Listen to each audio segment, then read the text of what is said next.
लेकिन कहते हैं ना, अगर किसी चीज को शिद्दत से चाहो तो पूरी कायनात उसे तुमसे मिलाने की कोशिश में लग जाती है। बस इसी विश्वास और उत्साह के साथ हम निकल पड़े।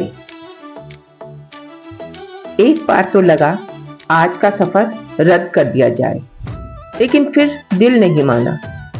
आखिरकार हमने तय किया कि जो होगा देखा जाएगा और निकल पड़े उत्तराखंड के एक ऐसे पवित्र धाम की ओर जहां आस्था, अध्यात्म और प्रकृति का अद्भुत संगम देखने को मिलता है। आज हम आपको लेकर चल रहे हैं पौड़ी गढ़वाल जिले के प्रवेश द्वार कोटद्वार में स्थित प्रसिद्ध सिद्धबली मंदिर। आसमान में सुबह से ही काले काले बादल छाए हुए थे। हमारी टैक्सी हरिद्वार हाईवे से आगे बढ़ती हुई दोराहे पर बाईं ओर मुड़ गई। दोनों ओर घने हरे जंगल और नहर के किनारे किनारे चलता रास्ता सफर को बेहद खूबसूरत बना रहा था। पता ही नहीं चला कि कब कोटद्वार का झंडा चौक पीछे छूट गया और हम सिद्धबली धाम पहुंच गए। गुड़ और नारियल का प्रसाद खरीदकर हम मंदिर के प्रवेश द्वार की ओर बढ़े। सामने लंबी सीढ़ियां दिखाई दे रही थी। किसी ने बताया कि मंदिर तक पहुंचने के लिए कुल 164 सीढ़ियां चढ़नी पड़ती हैं। कुछ सीढ़ियां चढ़ने के बाद एक स्थान पर नारियल तोड़ने की व्यवस्था की गई थी। यहाँ परंपरा है कि नारियल फोड़कर ही उसे मंदिर में चढ़ाया जाता है। हमने भी नारियल फोड़ा।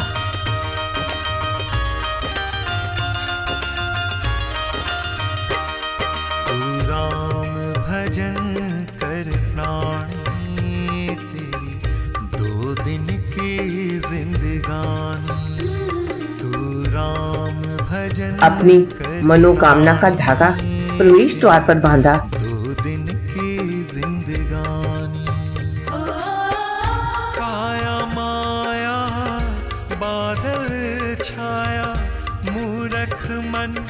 और आगे की सीढ़ियां चढ़ते हुए मंदिर परिसर में पहुंच गए।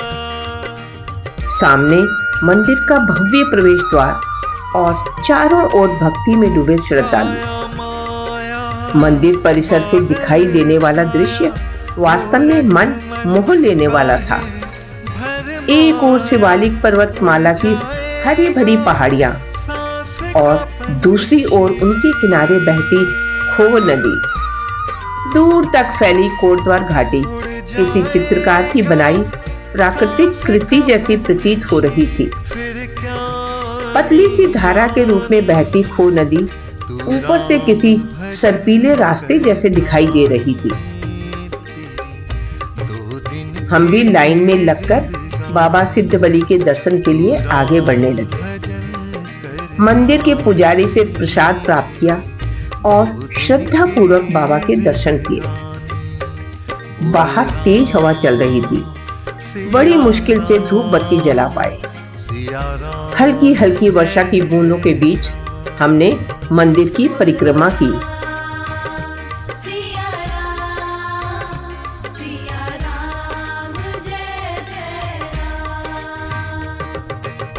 कुछ देर वहीं बैठकर हमने मन ही मन हनुमान चालीसा की चौपाइयां दोहराई।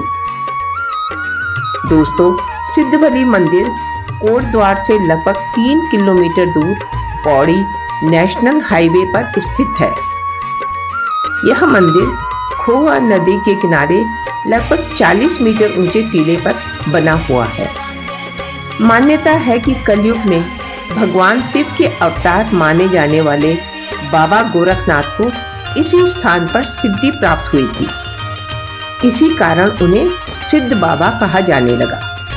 कहा जाता है कि जब हनुमान जी ने बाबा गोरखनाथ से वरदान मांगने के लिए कहा, तब उन्होंने हनुमान जी से इसी स्थान पर विराजमान रहने की प्रार्थना की। तभी से इस स्थान का नाम सिद्धबली पड़ा। श्रद्धालुओं का विश्वास है कि हनुमान जी आज भी यहाँ प्रहरी के रूप में विराजमान हैं और अपने भक्तों की रक्षा करते हैं। इसके बाद हम आगे बढ़े, जहाँ कुछ दूरी पर एक छोटा सा शिव मंदिर स्थित है। शिव मंदिर में कई पुजारी मंत्रोच्चार के साथ शिवलिंग का अभिषेक कर रहे थे। फूलों और जल से हो रही पूजा का वातावरण अत्यंत दिव्य लग रहा था। भोले बाबा को प्रणाम कर हम नंदी महाराज के पास पहुंचे और उनके कानों में अपनी मनोकामना कही। इसके बाद हमने शनिदेव मंदिर में जाकर दर्शन किए और उनका आशीर्वाद प्राप्त किया। मंदिर परिसर में आगे बढ़ते हुए हमारी नजर पार्वती रसोई और सीता रसोई के बोर्ड पर पड़ी। उसी रास्ते पर चलते हुए हम उस स्थान पर पहुंचे जहां भंडारा चल रहा था। सभी श्रद्धालु भक्ति भाव से प्रसाद ग्रहण कर रहे थे। हमने भी श्रद्धा पूर्वक अपनी थाली ली और भोजन करने बैठ गए। मंदिर समिति द्वारा की गई व्यवस्था वास्तव में प्रशंसनीय थी।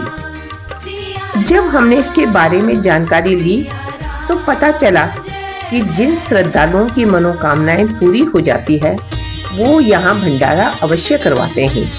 इतना ही नहीं, भंडारा करवाने के लिए कई महीनों पहले पंजीकरण करवाना पड़ता है।